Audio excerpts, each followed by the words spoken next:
Hello students, welcome back to the study for civil service YouTube platform.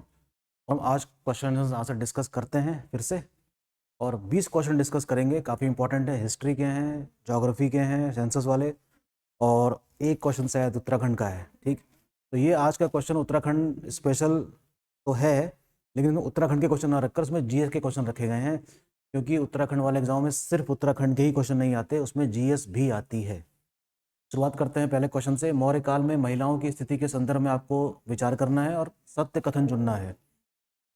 कृत्सकारा शब्द का प्रयोग परिव्राजिकाओं के लिए किया जाता था। ऐसी विधवाओं का अस्तित्व था जो पुनर्विवाह न करके स्वतंत्र रूप से जीवन व्यतीत करती थीं, इन्हें स्वच्छंद वासिनी कहा गया है। ये दोनों स्टेटमेंट बिल्कुल ठीक हैं। जाहिर सी बात है कि ये जानकारी हमको कहाँ से मिल रही होगी? कौटिल्य के अर्थशास्त्र और उस समय के समकालीन साहित्य से मिल रही होगी। तो ये बिल्कुल सही है दोनों स्टेटमेंट। इसका आंसर क्या होना चाहिए? सी। ओके, काफ़ी अच्छा क्वेश्चन है। सारे टर्म्स याद रखिएगा कि स्वच्छंद वासनी का संबंध किस चीज़ से था। अगला क्वेश्चन देखिए, चोल एम्पायर का। चोलकालीन प्रशासन में से संबंधित अधिकारियों व उनके कार्यों के संबंध में निम्नलिखित में से कौन सा सही सुमेलित नहीं है? आप देख रहे हैं ये सारे नाम, ये तमिल भाषा के नाम हैं। उडनकुट्टम, हमेशा राजा के निकट रहने वाला अधिकारी, ये बात बिल्कुल सही है। ठीक है। वधाधिकारी, समाचार संप्रेषण लिपि, ये भी सही है। विदियामिल, भ्रमण अधिकारी हुआ करता था, ये बात भी ठीक है। औले ये लेखाधिकारी नहीं होता था, ये राजा के आज्ञा को जारी करने वाला अधिकारी होता था। तो इसका आंसर क्या होगा? D is not the correctly matched. निम्नलिखित में से कौन से मंदिर राज सिंह शैली में निर्मित मंदिरों के उदाहरण हैं? देखिए, दक्षिण भारत में मंदिर निर्माण एक बहुत बड़ा, कह सकते हैं कि एक इवेंट है वहाँ का, मतलब उन उन दिनों, जिसका इतिहास के पन्नों में काफ़ी ज़्यादा अच्छा महत्व रखा गया है। तो उसमें पल्लव डायनेस्टी का नाम सुना होगा आपने, पल्लव डायनेस्टी। ठीक, जो है ना, चोल शासकों से पहले दक्षिण भारत में थे, तमिलनाडु वाले पार्ट से वेस्ट में, तो वहाँ पर पल्लवों का शासन चल रहा था। ठीक है, बिल्कुल समझ लीजिए कि ये उस समय की बातें हैं जब उत्तर भारत में हर्षवर्धन का शासनकाल चल रहा है, और उन दिनों ह्वेनसांग भारत की यात्रा में है, और वो दक्षिण भारत में भी यात्रा करने आया था। ठीक, तो इन्होंने कई सारे मंदिरों का निर्माण कराया जिसको रथ प्रकार के मंदिर कहते हैं, जैसे कि भीम रथ, धर्मराज रथ, नकुल रथ, अर्जुन रथ, द्रौपदी रथ, जिसमें धर्मराज रथ को सर्वश्रेष्ठ बताया गया है, आपको याद होगा। तो ये तीनों किसके उदाहरण हैं? राज सिंह शैली के। महेंद्र वर्मन शैली भी है एक, याद रखेंगे, उन सारे राजाओं के नाम पे पड़ी है शैली। तो ये बहुत ही इंपॉर्टेंट क्वेश्चन हो जाता है। 1 2 3 इसका राइट आंसर है, और ये इसको तो मैं यूपीएससी लेवल का क्वेश्चन रखूंगा। 13th, गयासुद्दीन तुगलक द्वारा किए गए सुधारों के संदर्भ में विचार करना है और सत्य कथन चुनना है भाई।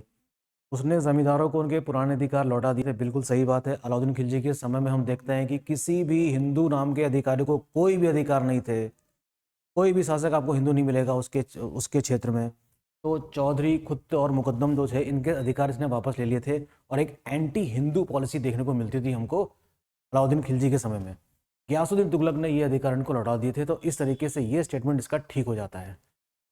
दूसरा, अलाउद्दीन द्वारा चलित बटाई की जगह उसने मसाहत प्रणाली का प्रयोग किया था। जी नहीं, ये उल्टा कर दिया गया है, इसमें मसाहत आ जाएगा इधर और बटाई आ जाएगा इधर, तो ये स्टेटमेंट क्या है? गलत।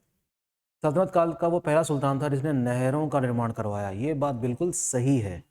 तो इसका आंसर क्या होगा? 1 और 3। तो गयासुद्दीन तुगलक, मोहम्मद बिन तुगलक और फिरोज तुगलक से भी क्वेश्चन अक्सर बन जाते हैं, तो प्लीज इसको पढ़िएगा। ओके, गयासुद्दीन तुगलक के संबंध में ये क्वेश्चन आपके सामने आ ही गया। मोहम्मद बिन तुगलक के संबंध में जो उसके इवेंट्स थे, जो उसने राजधानी परिवर्तन और टोकन करेंसी वाली चीज़ें करवाई थी, योजनाएं जो थी, वो वहाँ से क्वेश्चन आ जाते हैं। फिरोज तुगलक ने कई सारे डिपार्टमेंट्स बनाए थे, और उसने सबसे ज़्यादा नहरें बनवाई थी। इस तरीके से क्वेश्चन इन 3 सुल्तानों से भी आते रहे हैं, तो प्लीज़ ध्यान में रखिएगा। फिलहाल इसका आंसर क्या है? पहला और तीसरा, सी। निम्नलिखित में से दिल्ली सल्तनत के वंशों को उनके शासन क्रम करने के वर्ष के बढ़ते क्रम में लगाना है। आसान सवाल है। सबसे पहले वैसे तो हुआ था गुलाम वंश, लेकिन इसमें वो नाम नहीं है, तो सबसे पहले आ जाएगा आपका खिलजी वंश। क्या आ जाएगा सबसे पहले आपका? यहाँ पर क्वेश्चन दिया हुआ है खिलजी। इसका मैं टाइम पीरियड लिख रहा हूँ 1290 से लेकर 1320, तो ये तो हो गया नंबर 1 पे इसके हिसाब से। इसके बाद नंबर आता है 1320 से लगभग 1414 तक तुगलक डायनेस्टी आती है। फिर डायनेस्टी आएगी आपकी 1414 से लेकर 1451 तक, और लोधी वंश आएगा इसमें 1451 से लेकर 1526 तक। इस हिसाब से इसका आंसर बनना चाहिए 2134। 2134 देखते हैं ऑप्शन में है या नहीं। 2134 ऑप्शन में नहीं है, तो इसके हिसाब से कोई आंसर नहीं बन रहा है, लेकिन याद रखेंगे 2134 इज द राइट आंसर। निम्नलिखित में से कौन से संत कादरिया सिलसिले के प्रचारक थे? शेख अहमद सरहिंदी, अब्दुल कादिर जिलानी। अब्दुल कादिर जिलानी इसका राइट आंसर है, लेकिन जानना जरूरी ये है कि मध्यकाल में कई सारे सूफी संत भारत में आकर बस गए थे। दिल्ली सल्तनत की जब स्थापना हुई थी उसके साथ साथ, उससे थोड़ा सा पहले और स्थापित होते हैं, हम पता चलता है हमको कि इसकी कई सारे सिलसिले स्थापित हुए हैं इंडिया में, जैसे कि चिश्ती है, सूरावर्दी है, नक्शबंदी है, कादरी है ना, फिरदौसी है। तो सभी के अपने अपने इंपॉर्टेंट संत हुआ करते थे जो घूमते फिरते थे, प्रचार प्रसार करते थे। इसका आंसर क्या है? Abdul Qadir Jilani. Question number 17, Nehru report के संदर्भ में विचार करना है आपको और सत्य कथन चुनना है। सांप्रदायिकता के आधार पर पृथक निर्वाचन मंडल की मांग को स्वीकार कर लिया गया? जी नहीं, ऐसा कुछ भी नहीं लिखा गया था इसमें। डोमिनेंट स्टेटस प्राप्त होने पर सिंध को बंबई से पृथक कर एक अलग प्रांत बनाने की बात कही गई। ये बात बिल्कुल ठीक है, तो इसका आंसर क्या होगा? ओनली 2। अच्छा सवाल है, देख लीजिएगा। मूडीमन समिति के संदर्भ में विचार करना है और असत्य कथन चुनना है। असत्य कथन चुनना है, ठीक है। इसका उद्देश्य भारत सरकार अधिनियम 1919 के तहत 1921 में लागू संविधान में द्विशासन पद्धति के कामकाज की समीक्षा करना था। इस समिति ने अपनी रिपोर्ट 1926 में प्रस्तुत करी। इस समिति के भारतीय सदस्यों में मोतीलाल नेहरू व सर शिवास्वामी अय्यर शामिल थे। शिवास्वामी अय्यर शामिल थे, लेकिन ये नहीं थे, तो ये स्टेटमेंट हो जाता है गलत। तो ये तो हो गया 3 गलत है आंसर के रूप में, लेकिन ये ठीक हो जाएगा, ठीक है। चौथा स्टेटमेंट इसमें है ही नहीं, तो इसका आंसर बनता है 2 और 3, ठीक है। इसका आंसर क्या बनता है? 2 और 3। एक बार मूडीमन कमेटीज पढ़ लीजिएगा कि ये बनाई क्यों गई थी, ठीक है, पता चलेगा आपको कि इसका पर्पस क्या था। क्वेश्चन नंबर 19, निम्नलिखित घटनाओं को उनके घटित होने के में व्यवस्था करनी। सॉन्डर्स की हत्या, लाहौर षड्यंत्र मुकदमा, सेंट्रल लेजिस्लेटिव असेंबली, बम कांड, काकोरी कांड। ये मैं चाहूँगा कि आप खुद लगाएं। काकोरी कांड इनमें सबसे पहले हुआ है, तो 4 हो जाएगा सबसे पहले, तो सी और डी तो हो नहीं सकता।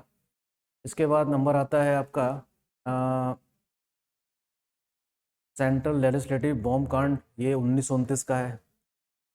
लाहौर कांड उससे पहले का है। सॉन्डर्स की हत्या भी उससे पहले की है, तो ये बनना चाहिए 4132, ठीक है। 4132 is the right answer of this question. अच्छा सवाल एग्जाम में क्वेश्चन आ जाता है, ठीक। निम्नलिखित में से कांग्रेस के किस अधिवेशन में कांग्रेस पार्लियामेंट बोर्ड की स्थापना की गई थी?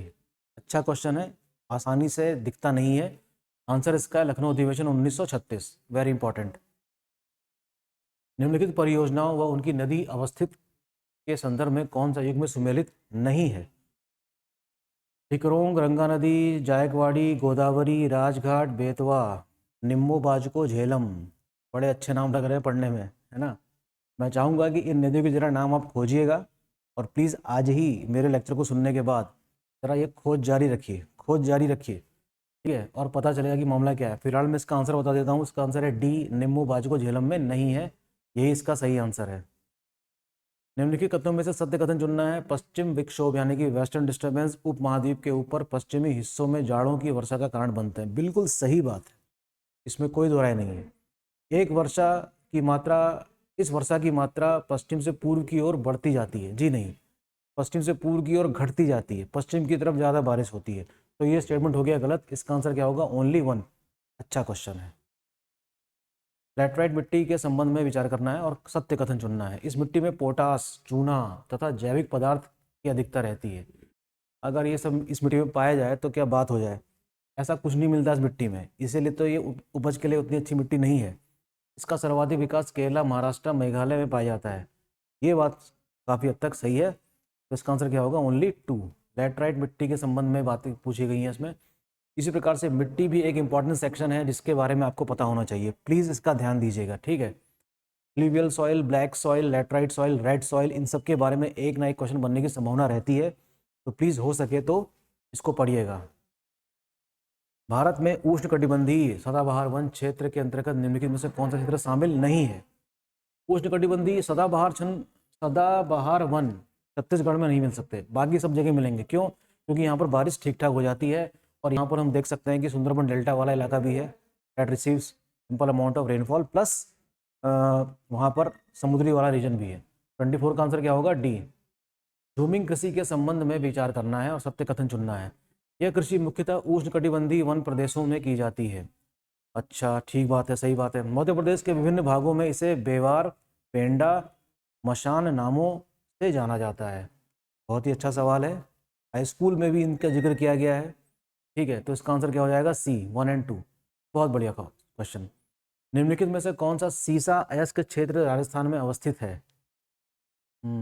भोटांग, बंदल, मोटू, राजपुरा दरीबा, सारगी पल्ली। इसका आंसर है C, Rajpura Dariba is located in Rajasthan. निम्नलिखित में से कौन सा दर्रा उत्तराखंड में स्थित है? किंगरी विंगरी है, मणिरंग, तुजू, यंगजी। हम्म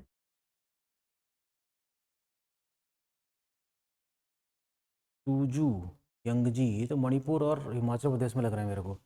इसका आंसर मेरे ख्याल से होना चाहिए ए या तो बी। प्लीज़ मुझे बताइएगा, बी में थोड़ा सा कन्फ्यूजन हो रहा है मेरे को, मणिरंग में। किंगरी विंगरी में तो बिल्कुल कंफर्म हूँ। आंसर होना चाहिए ए या बी। प्लीज़ कमेंट करके मुझे भेजिए। 2011 की जनगणना के अनुसार निम्नलिखित में असत्य कथन चुनना है। असत्य चुनना है भाई। सर्वाधिक लिंगानुपात वाला केंद्र शासित प्रदेश दमन दीव है। गलत है ये, लेकिन आंसर सही है क्योंकि असत्य चुनना है। न्यूनतम लिंगानुपात वाला केंद्र शासित प्रदेश पुडुचेरी है। ये भी गलत है, तो आंसर सही है। लेकिन सर्वाधिक लिंगानुपात वाला राज्य केंद्र शासित प्रदेश केरला है, ये बात बिल्कुल सही है, लेकिन आंसर गलत है। तो इसका आंसर क्या होगा? 1 और 2। 1 और 2 इज द राइट आंसर। अच्छे तरीके से पूछा गया है, नए अंदाज में। इंपॉर्टेंट है, जनगणनाओं से संबंध में बिल्कुल सावधान रहिएगा और प्लीज़ क्वेश्चन को ज़्यादा से ज़्यादा कवर करने की कोशिश कीजिएगा। ठीक है। 29, 2011 की जनगणना के अनुसार निम्नलिखित राज्यों को शहरी जनसंख्या के आधार पर बढ़ते हुए क्रम में लगाना है। बढ़ते हुए क्रम में व्यवस्थित कीजिए। तो इसका आंसर है शहरी जनसंख्या के आधार पर बढ़ते हुए क्रम में लगाना है। शहरी जनसंख्या सबसे अधिक कहाँ पर होनी चाहिए? सबसे अधिक होनी चाहिए महाराष्ट्र में। तो इसका आंसर क्या होगा? 4, 1, 2, 3 is the right answer. C, sorry, B is the right answer. काफ़ी अच्छा सवाल है, मैं आपको आगाह कर रहा हूँ कि इस प्रकार के क्वेश्चन भी जरूर देख लीजिएगा। ठीक, लास्ट क्वेश्चन आज का।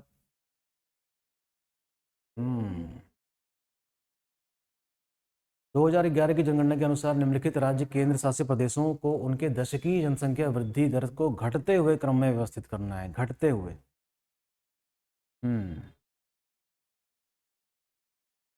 दशकीय जनसंख्या सबसे अधिक कहाँ की बढ़ी है भाई?